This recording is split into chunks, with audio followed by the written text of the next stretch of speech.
네, 반갑습니다. 고본입니다. 오늘은 뉴욕 증시 분석 드리는 시간 갖도록 하겠습니다. 영상 시청하시기 앞서서 좋아요와 구독, 댓글은 언제나 많은 도움되고 있습니다.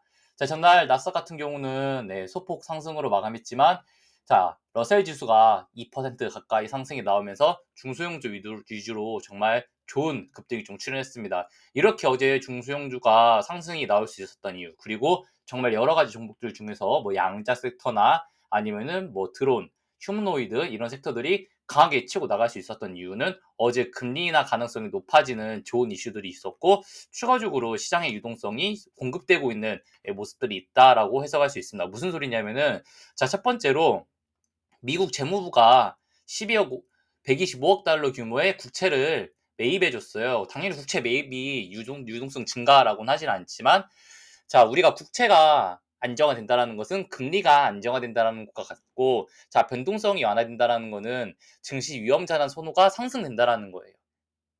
그러니까, 자, 국채 시장이 안정화되면은 국채 금리가 오르지 않을 거고, 그럼 당연히 실질 금리 역시도 올라가지 않겠다라는 시장의 해석이 있기 때문에, 아, 이거 이러면은 금리를 내릴 수 있는 환경이 좋아지는 거잖아. 더 이상 금리 인상, 뭐 금리 인하 못해 이런 악재들이 없잖아라고 시장이 해석할 수 있는 거죠.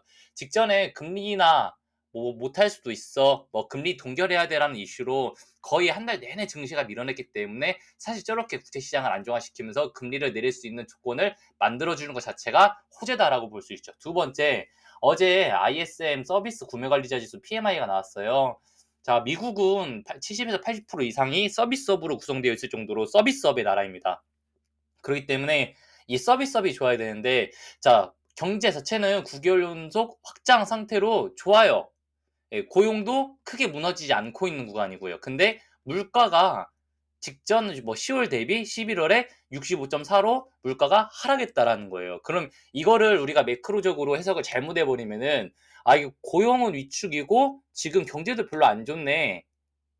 지금 근데 요 경기 침체 아니야라고 우려할 수 있지만, 지금 구간에서는 물가가 하락하는, 그러면은 금리 인하 기대감이 증가하는, 이렇게 우리가 해석을 해야 된다라는 거죠. 그래서 어제 증시는 상승이 진행될 수 있었고, 뭐 펠러다임 같은 경우나 여러 종목들을 현재가의 매수를 좀 잡을 수 있었다라고 볼 수 있죠. 네. 자, 그러면은 증시가 이제 앞으로 어떻게 되나요 할 텐데, 첫 번째 러셀 같은 경우는 이미 지금 하락이 A, B, C로 종결되고 나서 추가적인 하락이 진행되는 것이 아니라 본인의 추세 상단을 돌파하고 나서 상승이 나오기 때문에, 이것은 러셀은 전고점 돌파한다고 볼 수밖에 없어요. 러셀이 전고점을 돌파하는 순간 추가적으로 상승이 이루어지면서 2에서 3% 이상의 상승이 이루어진다면은, 자, 어제 같은 상승이 시장에서 지속적으로 이루어질 수밖에 없다라고 해석하는 거죠. 그리고 추가적으로 어제 상승이 정말 좋았던 게 무엇이냐면은, 자, 사실 지금까지 시장이 대형주들이 밀리면은 중소형주들도 같이 와장창 무너졌어요. 근데 자, 어제 보면은 미국 정부의 로봇 산업 투자, 그리고 뭐 DAV 퀀텀의 정부 관련 부서 신설 등으로 인해서 순환매 시장이 나왔다라는 거예요. 일부 빅테크의 하락이 중소형주의 동반 하락이 아니라, 일부 빅테크가 하락해도 드론, 휴머노이드, 양자 섹터 등이 많이 상승하고 있다라고 생각을 하고 있는 구간인 거고요. 그래서 비트코인 역시도 지금 구간에서 하락하지 않고 있다라고 보고 있는 구간이기도 하고요. 비트코인은 정말 지속적으로 말씀드리지만, 개인적으로 이렇게 과하게 떨어졌을 때에도 비트코인은 96K 가니까 코인 관련주들을 매수해야 된다라고 지속적으로 말씀을 드렸기 때문에, 사실 우리가 이 하락은 무서워하는 것이 아니라 매수를 잡아야 된다라고는 좀 지속적으로 말씀을 드리고 싶습니다.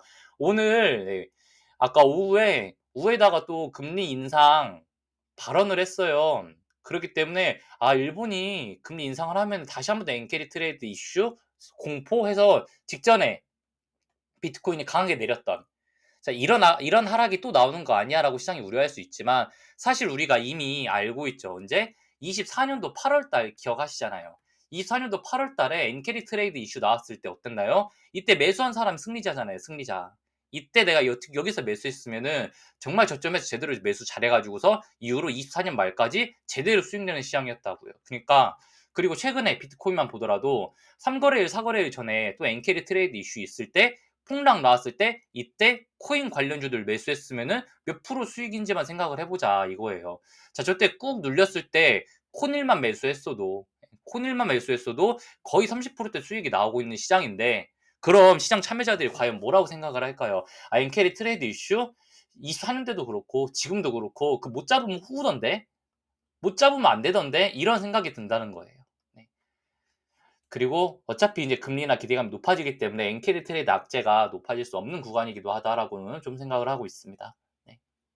자, 그러면 우리가 이렇게 상승이 나올 때 어떤 종목을 잡아야 되냐라고 하면은, 우리가 두 가지 패턴을 보시면 돼요. 첫 번째는, 자, 이렇게 하락 추세를 돌파한 종목들. 자, 이렇게 하락 추세를 돌파한 종목들을 첫 번째로 하나 보시고요. 두 번째, 이평선이 집중돼서 캔들이 21선 위로 올라간 종목들. 이 두 가지만 보시면 돼요. 이 종목들을 위주로 강하게 상승이 나온다라는 거예요. 자, 지금 현재 나비타스 같은 경우가, 네, 21선 위에 올라타서 지금 상승을 진행하고 있는데, 나비타스 같은 경우가 실제로 8.4불대를 돌파했기 때문에 이후로 12불까지 목표가가 강하게 열려 있다라는 거예요. 단기적으로 나스닥이 꽤나 오랜 기간 동안 상승이 나왔기 때문에 눌렸다가 올라갈 수 있어요. 그럼에도 불구하고 이렇게 눌릴 때에는 강한 매수 타점이 나온다라는 거죠. 개인적으로 뭐 비트코인이나 아직 뭐 이더리움이나 이런 종목들 모두 제가 예상하고 있는 고점까지 상승하지 않았다는 거예요. 비트코인 98K에서 100K, 뭐 이더리움 아직 3.3K 이상, 3.6K 이상 보고 있기 때문에 아직 종목들 상승하려면 더 남았다. 그렇기 때문에 나비타스 같은 경우도 눌리면 7.5불까지 매수 타점이 나오고 이후로 목표가는 10불, 12불 보인다라고 볼 수 있어요. 나비타스. 이렇게 우리가 좀 목표가를 설정할 수 있다라고 볼 수 있는 거죠. 엔비디아 같은 경우도 좀 과하게 눌리면 매수 타점이 나옵니다. 자, 엔비디아 같은 경우도 지금 하락추 상단을 돌파해줘야 되는데 마지막으로 돌파하지 못하고 혹시나 한 번 더 밀리면서 쌍바닥 지라인을 만들게 된다면은 이후로 쌍바닥 지라인이 형성하고 나서 치고 올라가는데 200불까지 올라간다라는 거예요. 지금 엔비디아로 콜옵션이 계속해서 200불로 깔리고 있어요. 이거는 200불까지 한번 올리겠다라는 시장의 해석과도 같아요. 그리고 위에 지금 캡 띄워놨잖아요. 이 캡상승 구간 매꾸러 간다라는 거예요. 그렇기 때문에 아까 말씀드린 것처럼 눌림이 나오면은 강한 매수 타점이 나온다라고 말씀드리고 싶어요. 이 기준이면 XXL 기준에서도 실제로 38불에서 40불 부근까지 와준다면은 강한 재매수 타점이 되고 이후로 48불, 50불까지 올라가는 것을 우리가 노려보자라는 거예요. 네, 이렇게 우리가 좀 증시를 해석할 수 있습니다. 테슬라입니다. 테슬라 같은 경우는 어제 정말 좋았죠. 어제 휴머노이드 관련주들이 막 거의 막 18%, 20%씩 상승이 나왔어요. 네. 자, 이렇게 상승이 나올 때 있어서 실제로 테슬라도 4% 이상의 상승이 나왔는데, 직전에 테슬라가 하락했던 가장 큰 이유는 무엇이냐면은, 아, 전기차 안 팔리더라, 중국에서 많이 안 팔리더라, 이런 악재들이 계속해서 나왔다라는 거예요. 근데 이제 테슬라 지금 그런 악재 있나요? 최근에 좀 그런 악재들이 없죠. 네.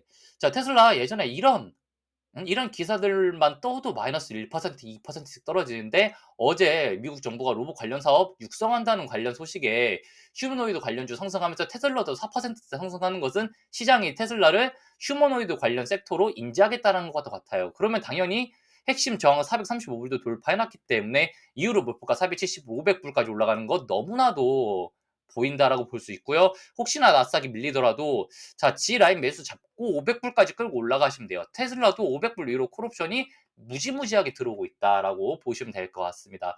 자, 추가적으로 아이온큐랑 좀 짚어드릴까요? 네.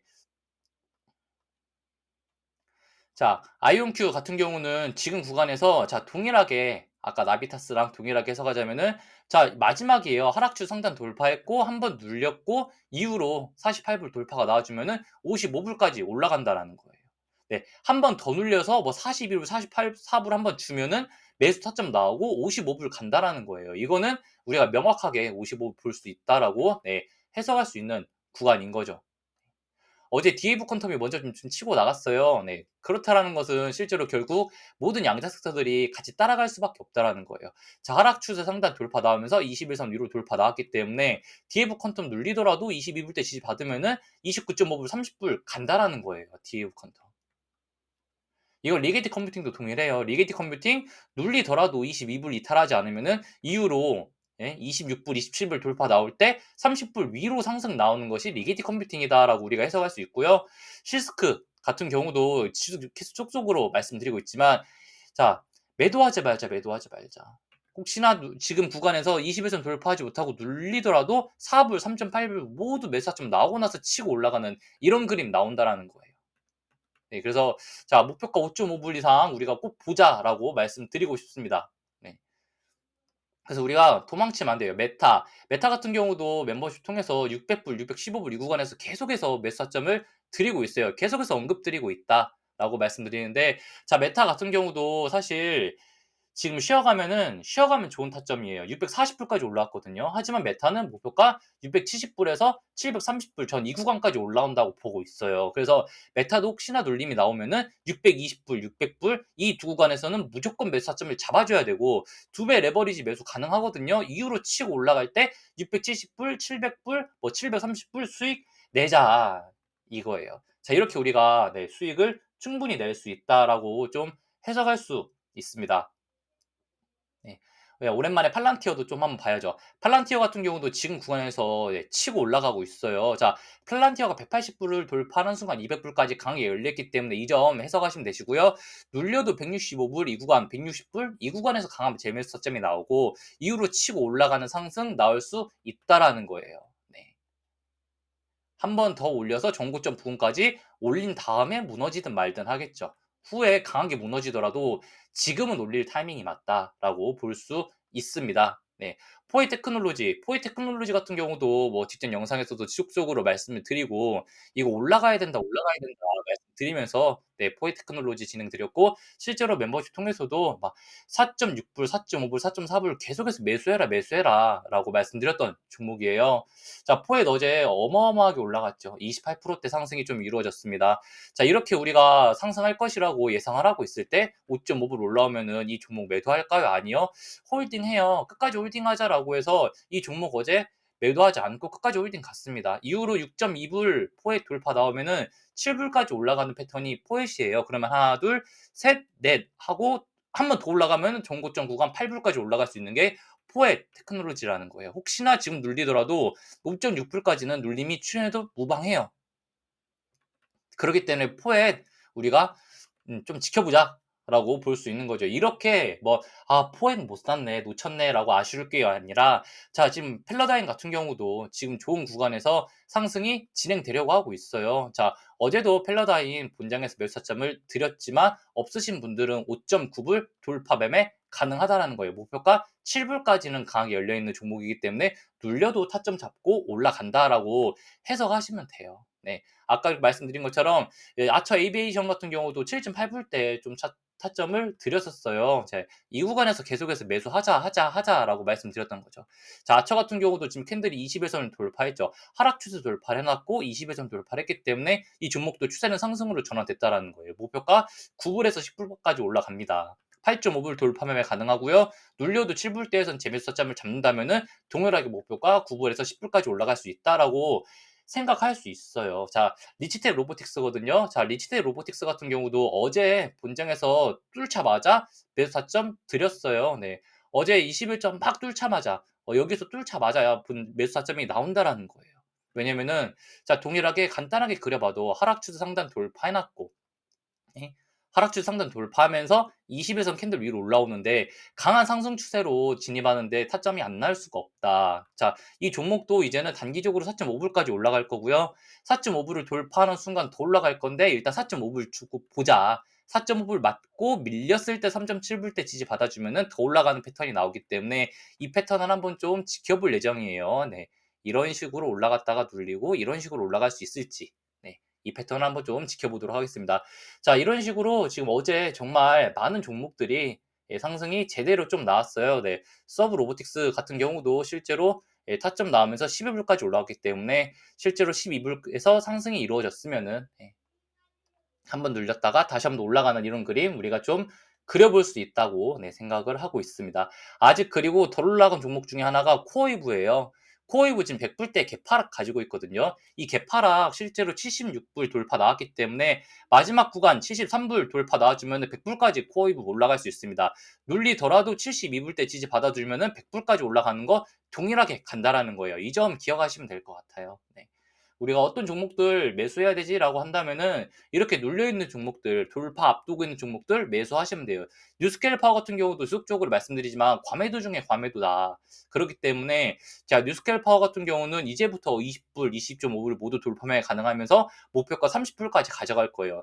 지금 이 패턴들 지금 어떤 종목들이 가져가고 있죠? 이미 포엣이 앞에서 가져갔고 서브 로보틱스가 앞에서 가져갔고 뭐 아처가 가져갔고 다 가져가고 있는 종목들이에요. 그러니까 즉 나머지 종목들도 다 뒤따라갈 수 있다라는 거예요. 그렇기 때문에 아직 상승하지 못한 종목들 우리가 보면서 매수 타점을 잡아야 된다라고 말씀을 드리고 싶어요. 네, 멤버십 통해서는 실시간으로 언제 매수 타점을 잡았을 때 수익이 날 수 있는지 그리고 우리가 어떻게 진행해야 되는지에 대해서 다 안내드리고 있기 때문에 같이 많은 도움 받아가시면 좋을 것 같습니다. 오늘 방송 여기서 마무리 짓도록 하겠습니다.